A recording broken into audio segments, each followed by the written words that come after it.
The storm came off the Karakoram range like something with intent. It moved low and fast, pressing against the peaks until the peaks gave way, spilling white chaos into the passes below. By 0200 hours, it had buried the valley in a meter of fresh powder and reduced visibility to nothing not reduced, erased. At Forward Operating Base Kestrel, the situation board showed a field of red. Colonel Douglas Vance stood with his arms crossed, studying the map as if it might revise itself. 2 battalions, roughly 1,000 Marines, had pushed into the valley 61 hours ago on a sweep and clear. The intelligence had been clean. The exit routes had been confirmed. Then the 3rd Mountain Division of the opposing force had materialized out of the high ground on 3 sides, and the intelligence became something else entirely. "Rotary is grounded until that front passes," the air officer said. "Earliest window is 48 hours. "They won't survive 48 hours, Lieutenant Colonel Price said. He was the battalion's operations officer, and he had the drawn, careful face of a man doing arithmetic he didn't like. "We're looking at ammunition depletion by 0600. Medical situation is already critical. 27 wounded, 6 critical." Vance studied the map. The valley was a bowl, steep walls on east, north, and west, a single narrow passage to the south that the enemy had seeded with overlapping kill zones. There were no other options. He had run them twice. The room was quiet except for the communications officer cycling through radio nets, most of them crackling with interference from the storm. "What about a ground relief?" someone asked. "Through what?" Price said. "We'd be pushing armor through a 40-meter-wide canyon in zero visibility with their anti-armor teams already positioned. We'd lose the relief column before we reached the first bend." Vance said nothing for a long time. The map didn't change. "The men in that valley are already dead," he said at last. "We write the report. We prepare the notification teams. We do not throw more lives into a situation with no solution." He straightened. "Begin preparation for a full withdrawal of remaining forward elements. The valley is lost." The order was logged at 0214. The notification teams began their work. A chaplain was summoned. No one questioned it. On the north face of a ridge, 7 kilometers from the valley floor, 2 figures lay motionless in the snow. They had been there for 11 hours. The snow had covered them to the point where they were, effectively, part of the mountain. Their heartbeats were slow. Their breathing was measured and shallow, each exhale controlled to minimize the vapor plume that a thermal optic could read at distance. The radio in the elder one's ear crackled twice, then went silent. She had heard the order. Sergeant First Class Elena Marsh pressed her cheek against the stock of her rifle and said nothing for a while. The wind howled past the rocky outcrop above them. Somewhere below, through 800 meters of dark and storm, 1,000 men were waiting for something that had just been canceled. She keyed her radio once a single click, which meant nothing to anyone who might be listening, and meant everything to the woman lying 18 inches to her left. Her sister, Corporal Dana Marsh, pulled her observation scope away from her eye and looked at Elena. "They called it," Dana said. "Not a question." "Yes." Dana was quiet. She pushed snow off the barrel of her spotting scope with one careful finger. Her hands were steady.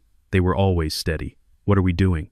Elena was quiet for a moment longer. She was 31 years old, had spent 9 years as a sniper, and the last 4 running advanced reconnaissance missions that didn't appear in any official record she was aware of. She had been in worse positions than this. She thought carefully about what she was about to decide and what it would mean. "We're not doing nothing," she said. They had come up the north face 22 hours earlier, before the storm had fully committed, carrying 60 pounds each on a route that wasn't on any map. Elena had run it once during a training rotation 3 years ago. She had remembered it because it was the kind of route that survives in the body rather than the mind, the angle of a particular slope, the shelf of granite at the 3,200-meter mark, the gully that looked impassable until you were standing in it and realized it was the only way. Dana had followed without question. That was the nature of their partnership. It was also, in a different register, the nature of their relationship, one that had been forged in a childhood no one had volunteered for, and refined over 2 deployments and a specialized training pipeline that had washed out 41 of the 43 candidates who entered it. They were the 2 who stayed. Elena had noticed the 3rd Mountain Division's blocking positions before anyone at Kestrel had updated the intelligence picture. She had been observing the high ground for 6 hours when the flanking units began appearing not from the south, which was where the intelligence said they would be, but from concealed positions on the northeast ridge that would give them direct line of sight into the Marines' withdrawal routes. She had radioed the observation. Command had acknowledged. Nothing had changed. Now she understood that nothing would change from that direction. "Run me the terrain again," she said. Dana pulled her notebook, actual paper, waterproof, written in the shorthand they had developed together, and read from it without inflection. 3 enemy heavy weapons positions. 2 crew-served machine guns in fixed emplacements covering the valley's southern exit. 1 mortar position dug into the eastern ridge, approximately 1,100 meters from their current location. Command and control elements somewhere in the tree line below the eastern ridge. She had seen radio antenna movement there twice in the last 3 hours. "Anti-sniper teams?" Elena asked. "Not deployed yet. They will be, once we start." "How long before they're effective?" Dana considered. 20 minutes to deploy, 30 to 40 before they have useful data on our position, assuming we move after each shot. "We'll move after every shot." "I know." Elena checked her ammunition. She was carrying 47 rounds of 338 Lapua Magnum, plus a secondary weapon, a suppressed rifle in a lighter caliber for close quarters contingencies she preferred not to think about right now. Dana was carrying 40 rounds for her own rifle, plus the observation equipment. 87 rounds, 1,000 lives. The math wasn't favorable, but the math had never been the point. "The machine guns first," Elena said. "If we can take down the crew-served positions, the Marines have a fighting chance to push south. The mortars are secondary. They're imprecise enough in this wind that the Marines can maneuver around them if they know where they are." "Command and control?" "If we get the opportunity." Dana nodded and put her eye back to the spotting scope. "Wind is gusting 14 to 22 knots, quartering from the northwest. Temperature at our elevation is -18. Temperature differential to target elevation is probably 4 to 6 degrees warmer. It'll matter at range. Give me the first target. Eastern machine gun emplacement. Crew of 3. Sandbag position, partial overhead cover. Range 1,340 meters. I'm reading left 7 minutes of angle for wind, 2 minutes down for the elevation drop." Elena settled the rifle. The scope showed her the emplacement through gaps in the blowing snow, intermittent, frustrating, but real. She could see the barrel of the machine gun. She could see the silhouette of the gunner. She breathed out slowly. She waited for a lull in the gusting. "Send it," Dana said. The shot sounded like nothing. The suppressor reduced the report to a flat crack, and the wind took even that and scattered it across the face of the ridge. There was no echo. There was no way for anyone in the valley to determine direction. The gunner slumped. The 2 loaders looked at each other. By the time either of them moved, Elena had already adjusted and fired again. Second loader. The first loader ran. "He's moving west, behind the sandbags," Dana said. "I see him." The third shot. Silence. 3 rounds. 1 emplacement neutralized. Elapsed time, 41 seconds. "Moving," Elena said. They were already in motion before the word was finished, crawling through the snow on a predetermined route that Elena had mapped in her head during the last 6 hours of observation. 18 meters northeast to a secondary position behind a fractured granite outcrop.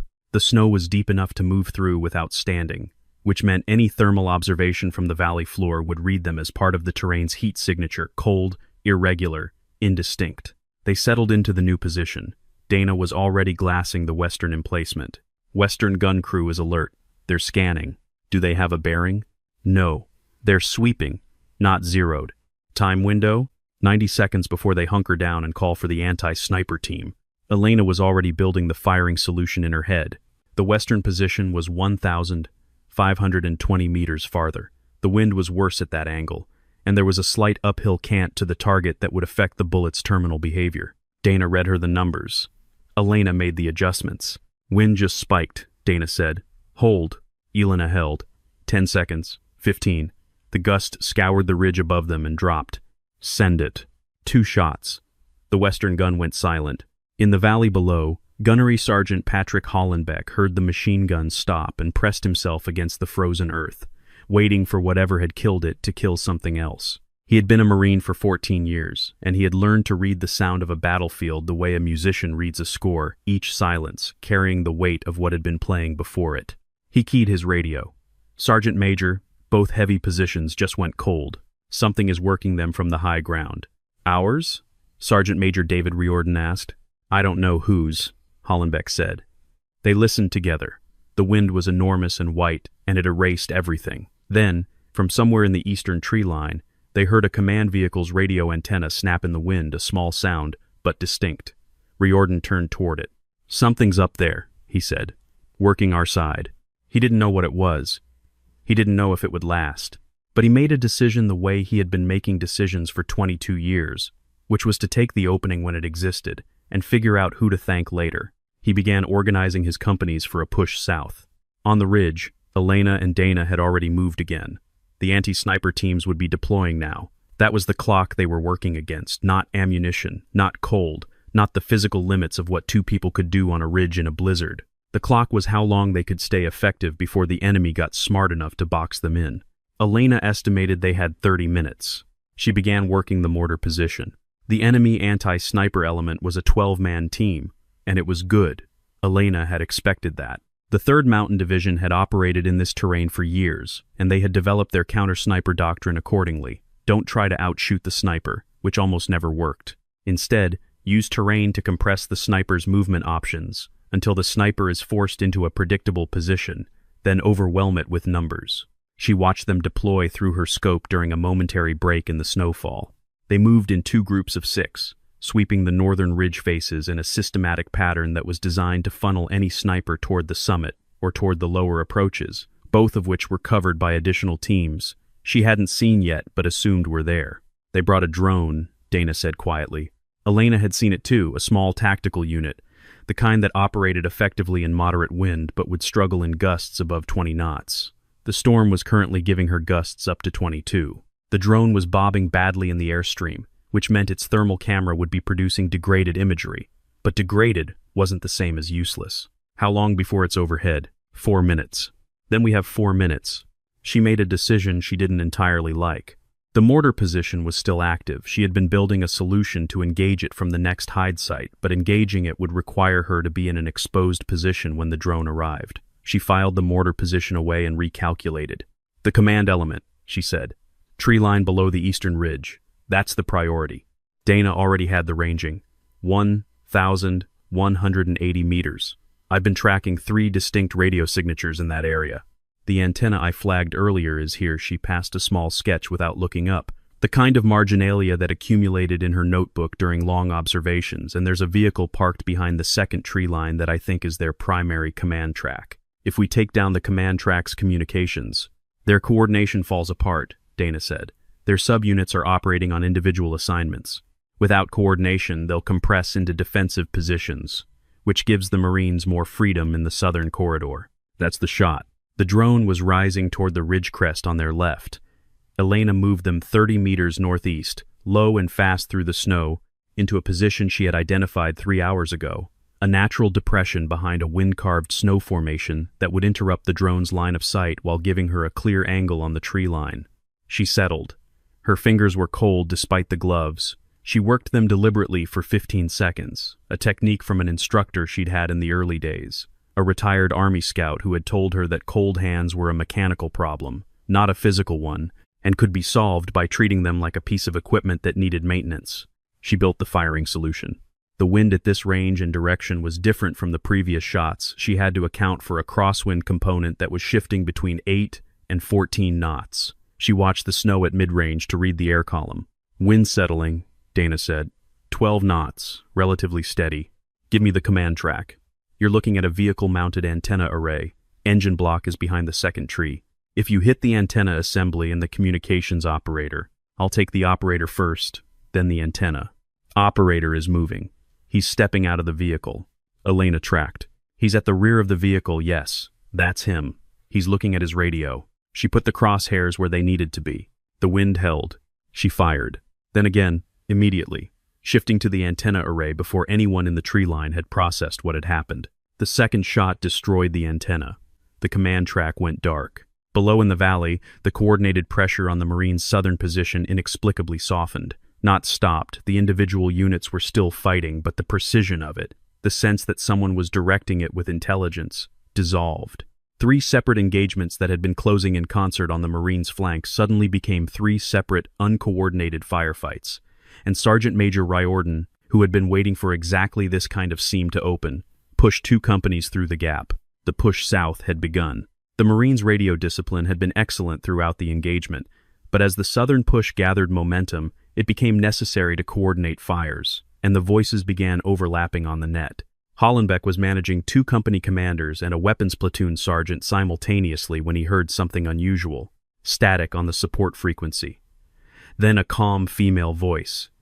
"Gunny, the mortar position on your eastern ridge is going to re-engage in approximately 2 minutes. You have a dead angle in your current axis. Advance your 3rd platoon's left element 20 meters or they'll catch the first round." Hollenbeck's radio operator looked at him. "Who the hell was that?" Hollenbeck said. No one answered. Hollenbeck moved the 3rd platoon's left element 20 meters. The mortar fired 45 seconds later. The round landed in the position they had vacated. He keyed the radio. "Support frequency, this is Kestrel, actual forward. Who am I talking to?" A pause. Long enough that he thought whoever it was had decided not to answer. Then, "Someone who's been watching this valley for 11 hours. You have anti-sniper teams working the northern ridge. They're going to close your western flank in the next 8 minutes. I recommend you get a squad in those rocks before they do."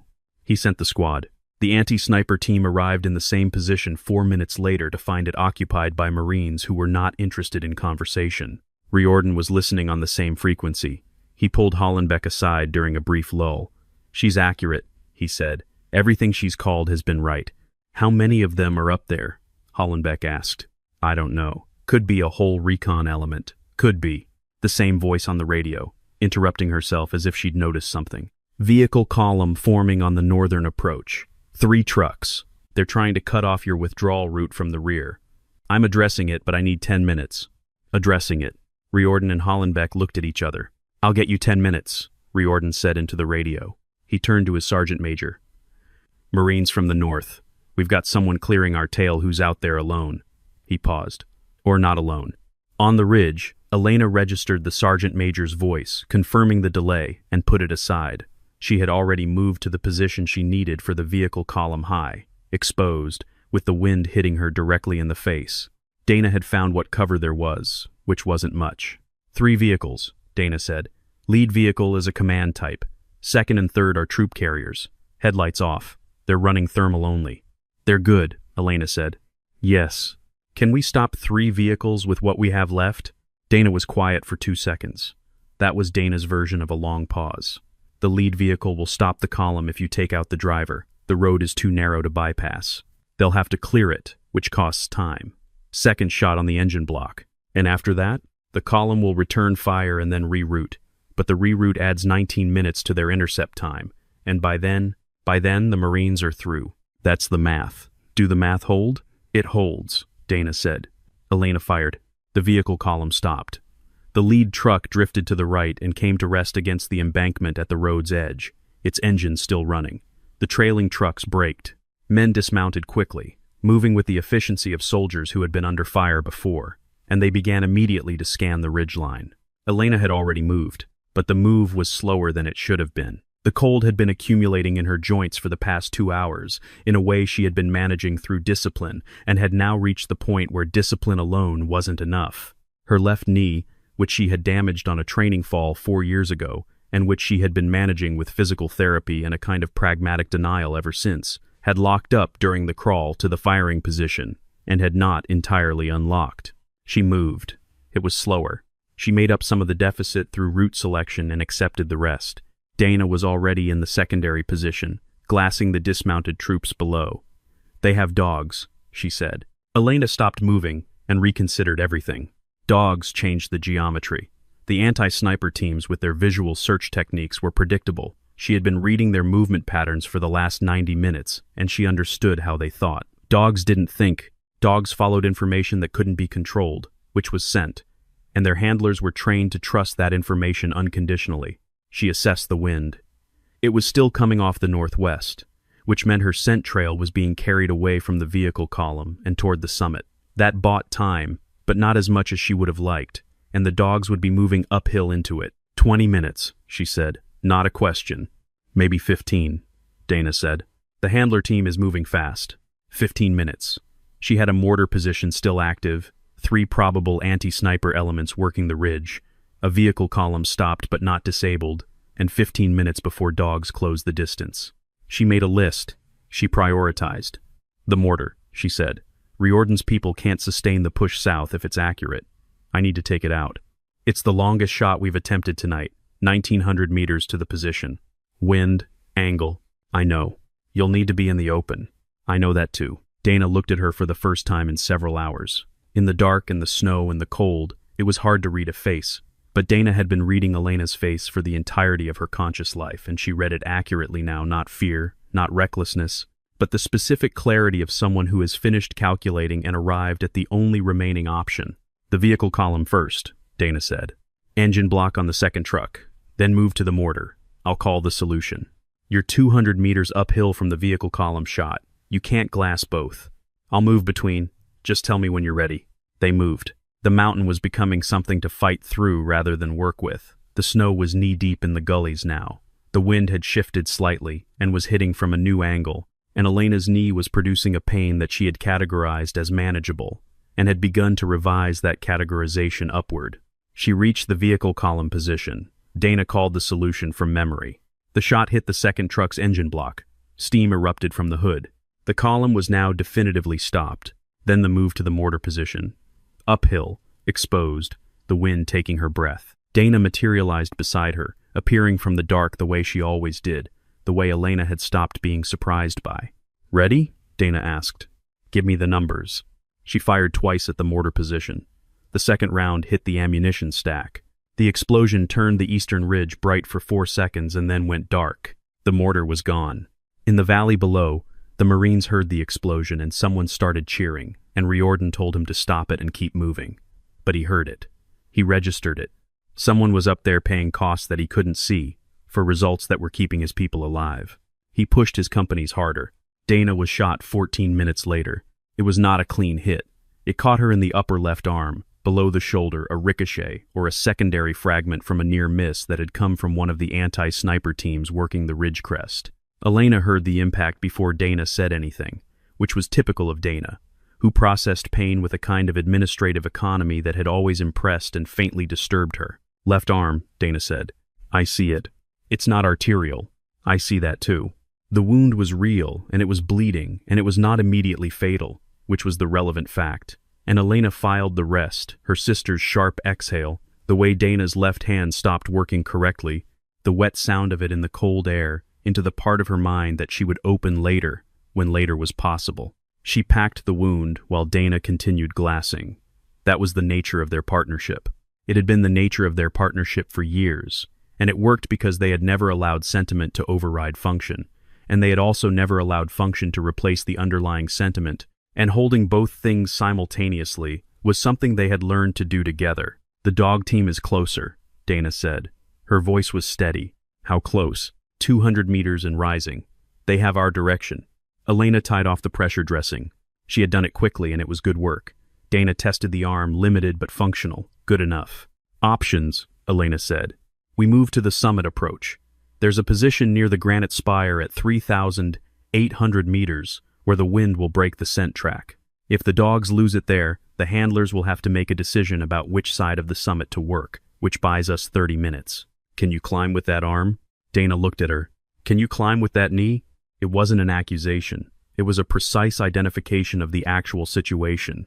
Elena appreciated it. We climb, she said. They climbed. The summit approach was brutal, 70-degree slopes in places, the snow unconsolidated and treacherous, requiring the use of axes that Elena had been carrying since the beginning and had hoped not to need. Dana used her right arm. She was not graceful about it, but she was effective, which was the Dana Marsh approach to most problems.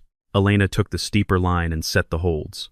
She moved slowly enough that Dana could follow the same sequence, 2 beats behind, without needing to identify her own path. It was a technique they had worked out years earlier on a training route in the Cascades, the lead climber making choices that the second climber could simply accept, so that neither of them had to divide their attention between movement and route finding simultaneously. It had always worked best when one of them was compromised. The cold was the real problem now. At this elevation, with the exertion and the blood loss and the hours of wet cold that had been accumulating in their clothing since long before midnight, the body's resources were being redirected toward survival functions, and away from the fine motor precision that the climbing required. Elena was aware of it the way she was aware of all her body's negotiated states during operations, not as distress, but as data. She compensated. She chose holds that required grip strength rather than dexterity. She moved her feet first and let them bear weight while her hands confirmed the hold. It was slower, and it was correct. Halfway up, Elena stopped and looked back down the mountain. The valley was still lit by occasional muzzle flash, but it was moving. The Marines were through the southern corridor and into the approaches beyond. She could see, distantly and intermittently through gaps in the storm, the dark shapes of the troop column moving south, a long, dark river in the snow. 1,000 men. "They're out," she said. Dana came up beside her, breathing hard. She looked down for 3 seconds, then back up at the summit. "Not all of them yet. Keep moving." They kept moving. The dog team lost the scent at 3,600 meters. Elena heard the handler calling the dogs off. The tone of it, even through the wind, communicated frustration.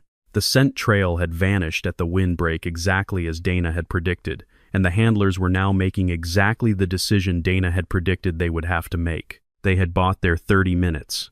At the summit, in the dark and the storm at 4,500 meters above sea level, they stopped and checked their ammunition.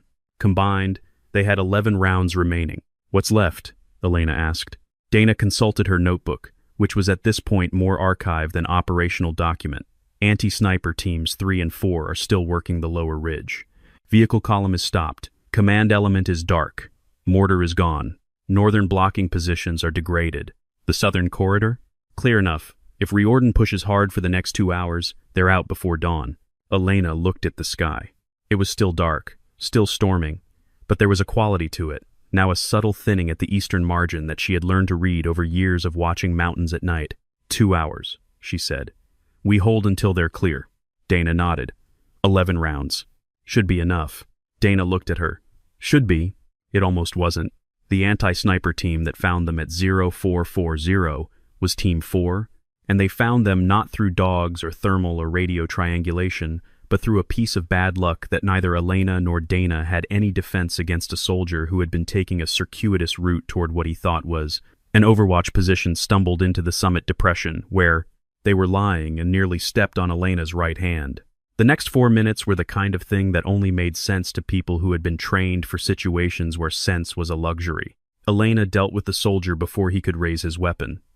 Dana engaged 2 more, who came around the rock formation from the south. The suppressed shots in the enclosed space of the depression were still loud enough to draw the remainder of Team 4, who were within 100 meters, and converging. They ran.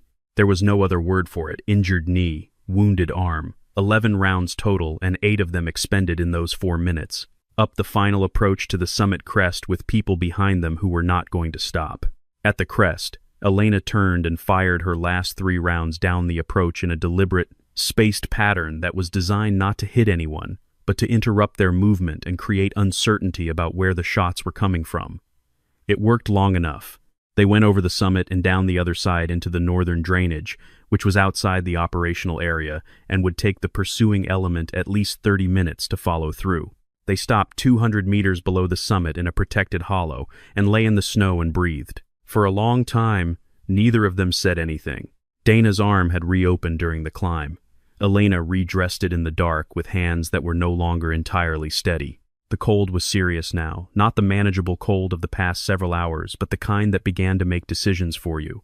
The kind that suggested you close your eyes for a moment. She did not close her eyes. She had learned, over years of operating in cold that most people did not experience and fewer survived without permanent consequence, that closing your eyes in that condition was less a rest than a negotiation with something that did not negotiate fairly.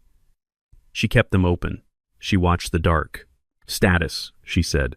Dana's voice was thinner than it had been. "Not much. Enough to notice. Still here." "Good. You?" "Still here." Elena activated the emergency beacon. She had been carrying it for 17 hours, and this was the first time she had used it.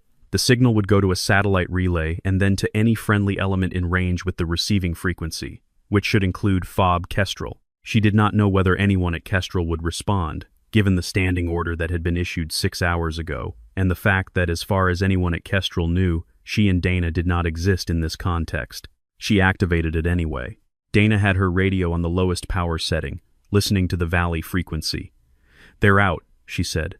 "I can hear the push there past the southern corridor. Riordan's calling his elements. They're all through." Elena lay in the snow and felt the information settle through her like something physical. 1,000. They were all through. She had not allowed herself to count them, or to attach anything to the counting, because that was the kind of thing that interfered with the work. But she had been aware of the number the entire time, the way you are aware of weight you are carrying, and now she felt the weight change. She didn't say anything. Dana's hand found hers in the snow. She didn't say anything either. 40 minutes later, the emergency beacon response came, a voice on the military frequency, careful and professional, asking for position, confirmation, and a status report. Elena gave both. The voice told her a rescue element would reach them in approximately 90 minutes. She confirmed and signed off. 90 minutes, she said to Dana. I heard, Dana said. Her voice was steadier now, or was performing steadiness, which amounted to the same thing. I can do 90 minutes. I know. They lay in the snow on the north face of the mountain as the storm began, for the first time in 14 hours, to show signs of exhausting itself. The rescue team was a 4-man element from the forward base's quick reaction force, led by a staff sergeant named Roy Callahan, who had been briefed on the beacon coordinates and nothing else. He had expected to find a downed pilot or a lost reconnaissance element. What he found, after climbing for 87 minutes through the thinning storm, were 2 women in white snow camouflage lying in a depression on the north face, one of them with a pressure dressing on her left arm that had done its job and held, and both of them watching his approach with the calm, measuring quality of people who had spent the night doing something he couldn't yet fully understand. He treated Dana's arm first, because it was the more obvious wound. The team medic assessed Elena's knee, which had swollen to the point where removing and replacing the boot was a serious undertaking, and determined that it was a soft tissue injury, severe, requiring rest and evaluation, but structurally intact. Callahan looked at the 2 of them while his team worked. He looked at their equipment rifles he recognized as precision long-range systems, ammunition cases that were empty, a spotting scope that had been in continuous use for so long that the eyepiece had a ring of frost around it. He looked at the notebook in Dana's pocket, the pages of it dense with ranging data and observation notes in a shorthand he couldn't read. How long were you up here? He asked. Arrived at the ridge approximately 23 hours ago, Elena said. The valley. That was us. He looked at her for a moment. Then he looked at his medic, who had stopped what he was doing to look at them, and at the other 2 members of the team, who had also stopped. Nobody said anything for a moment. Callahan was 34 years old and had completed 5 deployments across 2 continents. He had recovered downed pilots, separated reconnaissance teams, and 1 forward observer who had survived 72 hours behind enemy lines on 3 remaining rounds, and a precise theory about when not to use them. He had seen people come off mountains in bad condition and in worse. He had a professional's vocabulary for what he was looking at. What he was looking at now exceeded that vocabulary in several respects. The equipment was right. The empty ammunition cases were right. The frost on the spotting scope, that particular accumulation that only happens after many hours of continuous use in sub-zero conditions, was right. What wasn't right was the number. 2. He had expected more, or a different kind, and he found himself doing arithmetic with the empty cases and coming up with a figure that he set aside for now because the immediate problem was getting these 2 off the mountain. All right, Callahan said, and went back to organizing the extraction. The descent was slow. Dana could not use her left arm for climbing, and the terrain demanded it, so the team rigged a simple assist system and they moved carefully, which took time, which no one complained about. The storm had dropped to intermittent light snow, and the visibility was improving. And by the time they reached the lower slope, they could see the valley below, or what the valley had become, which was empty. The evidence of the night's work was there in the snow. The dark marks of abandoned vehicle positions, the churned earth where companies had moved, the places where fire had been exchanged. No Marines. They were gone, all of them, out through the southern corridor and into the country beyond, reorganizing and reporting and accounting for each other in the systematic way that large military units do after a close engagement. 1,000 men who did not know they had come within an hour of being written off. They arrived at FOB Kestrel at 0823. A medical team was waiting. An intelligence officer was waiting. Colonel Vance was not waiting, which Elena noted and did not comment on. She submitted to the medical evaluation, which confirmed the soft tissue damage to her knee and recommended 4 to 6 weeks of rehabilitation. She provided a preliminary debrief to the intelligence officer, who listened with the particular attentiveness of someone taking in information that was revising several things simultaneously. Dana was in surgery for 3 hours. The wound had been clean, but the muscle damage required work, and she came out of it with the same expression she always had, coming out of anything, which was a look of mild interest in whatever the next thing was. When they were in the same room again, Dana in a hospital bed and Elena in a chair beside it with her leg elevated on a second chair, the intelligence officer returned with a second officer Elena didn't recognize, who had a different kind of air about him. He said, "Who authorized your presence on that ridge?" Elena said, "Nobody." He wrote something down. "The outcome," he said, after a pause. "Yes," Elena said. He looked at her. He looked at Dana. He wrote something else down. "There will be a formal review," he said. "I expect so," Elena said. He left. Dana looked at the ceiling for a moment. "That went about as well as I expected." "Yes," Elena said. "Are you worried about the review?" Elena considered it honestly. She had spent a night on a mountain making decisions that would be examined carefully by people who had not been on the mountain, using frameworks that had not been available to her at the time. She had no idea what the review would find. "No," she said. "Why not?" "Because I know what we did and why we did it. The review can figure out what to call it." Dana was quiet for a moment. Then she said, "I'm going to sleep." "Good," Elena said. Dana slept. Elena watched the light change through the window of the medical facility, the particular quality of high-altitude light in the morning after a storm, clean and flat and honest. She thought about what she would write in her personal log, and then decided not to write anything. The record existed in the mountain and in the people who had come off it, and that was sufficient. The after-action review convened 11 days later. Colonel Vance was present, along with 6 other officers of varying rank, 2 intelligence analysts, and a legal officer whose presence was not explained. Elena and Dana were there, Elena on crutches, and Dana with her left arm in a sling that she had been told she would be wearing for another 3 weeks. The review had access to the radio intercepts, the medical records, the intelligence officer's notes, the spotting scope's embedded data logger, a feature Dana had activated, and neither of them had mentioned, and the accounts of Sergeant Major Riordan and Gunnery Sergeant Hollenbeck, both of whom had been debriefed at length. It also had the notebook. The intelligence analyst had gone through Dana's notebook page by page and had, ultimately, created a timeline of the night's events based on the ranging data, wind readings, and observation notes. The timeline was thorough. It accounted for every shot Elena had fired, every position change, every piece of advice relayed to Riordan's element on the valley floor. The analyst presented the timeline without editorializing. The room was quiet in the way that rooms sometimes become when information has been delivered that requires significant revision to several existing assumptions. Colonel Vance sat at the far end of the table. He had not spoken since the review opened. He was a man who Elena had assessed, in the brief interactions she'd had with him prior to that night, as competent and cautious, the kind of commander who made good decisions in familiar situations and poor ones when the situation moved outside his models. She did not resent the decision he had made. She understood it. In the absence of any viable option, in the presence of a storm that had grounded every asset and closed every avenue, writing off a lost element was the defensible choice. It was also the wrong one, but the wrongness had not been obvious from where he was standing. She had been standing somewhere else. When the analyst finished, the legal officer asked a series of questions about the chain of command who had authorized their presence on the ridge, under whose operational control they had been functioning, whose orders they had been following. Elena answered all of them accurately and without elaboration. The answers were no one, none, and their own. The legal officer made notes. Vance spoke for the first time in 2 hours. He said, "I issued the withdrawal order at 0214. On what basis did you conclude that order should be disregarded?" Elena considered the question seriously, because it deserved a serious answer. "I didn't disregard it," she said. "It applied to the withdrawal of forward elements, which we weren't part of. We were already in position on the ridge. There was no order that addressed our specific situation." A technical answer. Accurate. Vance studied her. "You knew the intent."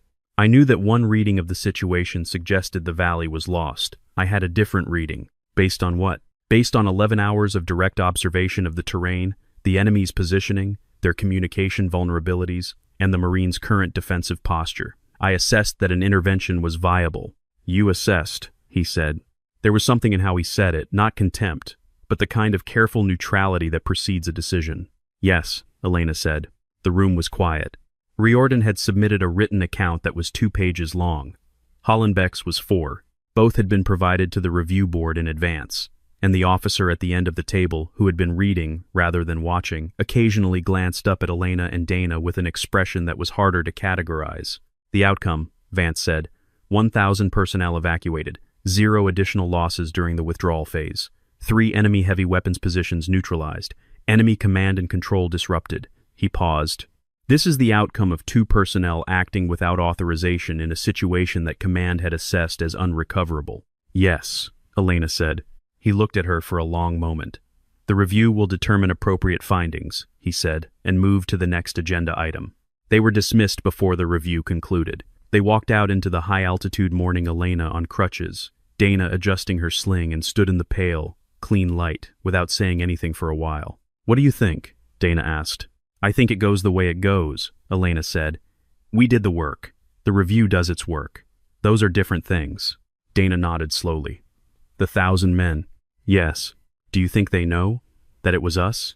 Elena thought about the radio transmissions, Dana's voice on the valley frequency, the calm, specific information, the way Hollenbeck had asked who he was talking to and gotten the answer that told him enough. She thought about the men who had been moving south through the snow, looking up at a ridge they couldn't see in a storm they couldn't see through, knowing only that something was working for them in the dark.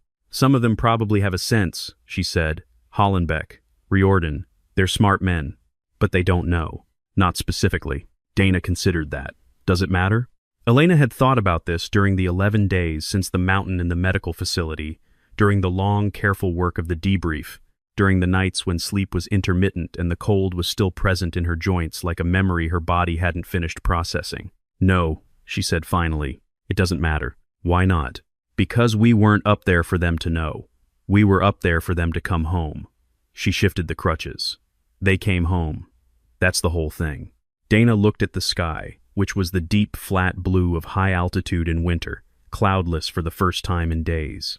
Somewhere far south, 1,000 men were in their respective recovery phases, writing reports, calling families, sitting with the specific kind of quiet that comes after something has been survived. None of them knew what had happened on the northern ridge. None of them needed to. Dana said, "When my arm is cleared, I'm going to want a full debrief on that knee. I need to know the actual limitation before we go back out. Before the review board has even issued findings. You just told me the review does its work, and we do ours. Those are different things." Elena looked at her. Dana looked back with the particular expression she had, level and direct and containing. Beneath it, something warmer that she had learned long ago not to lead with. "Fair enough," Elena said. She turned, adjusted the crutches, and began walking toward the medical facility. Dana fell in beside her, matching her pace without being asked, as she had done for as long as Elena could remember. Above them, the mountain stood in the winter light, white and enormous and indifferent to everything that had happened on its face. It kept no record. It favored nothing. It had simply been there, and they had used it, and it had allowed that. That was enough. The report the review board issued 17 days later found no violation of standing orders and recommended commendation for both personnel, pending full documentation of the operational timeline. It also noted, in a paragraph near the end, that used measured language to convey something that resistant to measurement, that the intervention on the northern ridge represented the kind of judgment that doctrine cannot produce and that training can only partially account for. Vance signed the report. Neither Elena nor Dana was present when he did. They were already back in the work, a different mountain, a different winter, a different set of problems that needed someone to lie in the cold and think carefully about them. The mountain kept the rest.